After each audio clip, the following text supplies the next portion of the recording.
नमस्कार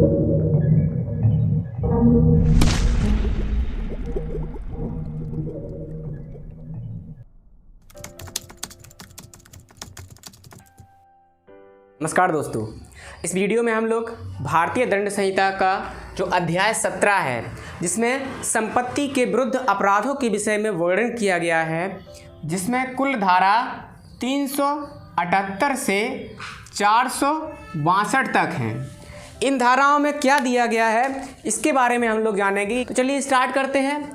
सबसे पहले धारा 378 में चोरी को परिभाषित किया गया है कि चोरी की परिभाषा क्या होगी। इसके बाद अगली धारा है धारा 379। धारा 379 में चोरी के दंड दिया गया है कि चोरी का क्या दंड होगा।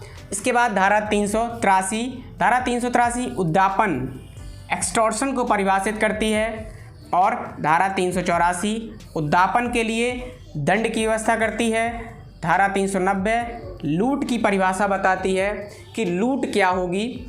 इसके बाद धारा 391 डकैती को परिभाषित करती है कि डकैती की परिभाषा क्या होगी। इसके बाद धारा 392 लूट के लिए दंड की व्यवस्था करती है। जी हाँ, लूट की परिभाषा तो 390 में दी गई है, लेकिन लूट का जो दंड है वो धारा 392 में दिया गया है। इसी के साथ धारा 391 में डकैती की परिभाषा है और धारा 395 में डकैती का दंड दिया गया है कि अगर कोई व्यक्ति डकैती करता है तो उसे कितना दंड दिया जाएगा। यहाँ पर लूट, चोरी और डकैती ये एक दूसरे से बिल्कुल अलग हैं। इनको हम लोग विस्तार से जानेंगे। फिलहाल हम लोग यह जानते हैं कि किस धारा में क्या दिया गया है। इसके बाद धारा 396 हत्या सहित डकैती को परिभाषित करती है कि डकैती करते हुए अगर कोई व्यक्ति हत्या कर देता है तब क्या दंड दिया जाएगा। इसके बाद धारा 399 डकैती करने के लिए तैयारी करना। जी हाँ, अगर कोई व्यक्ति डकैती करने के लिए केवल तैयारी मात्र करता है तो उसके लिए भी भारतीय दंड संहिता में दंड की व्यवस्था की गई है। इसके बाद धारा 403 संपत्ति का बेईमानी से दुर्विनियोग। अगर कोई व्यक्ति किसी अन्य की संपत्ति का बेईमानी से दुर्विनियोग करता है तो उसके लिए दंड 403 में दिया गया है। इसके बाद धारा 405 आपराधिक न्यास भंग क्रिमिनल ब्रीच ऑफ ट्रस्ट को परिभाषित करता है और धारा 406 आपराधिक न्यास भंग के दंड की व्यवस्था करता है कि अगर कोई व्यक्ति आपराधिक न्यास भंग करता है तो उसको क्या दंड दिया जाएगा। इसके बाद अगली धारा है धारा 410। धारा 410 चुराई हुई संपत्ति के बारे में वर्णन करता है कि कब माना जाएगा कि किसी व्यक्ति ने किसी अन्य व्यक्ति की चुराई हुई संपत्ति अपने पास रखी है और चुराई हुई संपत्ति की क्या परिभाषा होगी। इसके बाद धारा 415 छल को परिभाषित करता है, चीटिंग को, कि चीटिंग क्या होगा, चीटिंग की परिभाषा क्या होगी। इसके बाद धारा 417 छल के लिए दंड की व्यवस्था करता है कि अगर कोई व्यक्ति चीटिंग अर्थात छल करता है तो उसके लिए क्या दंड होगा।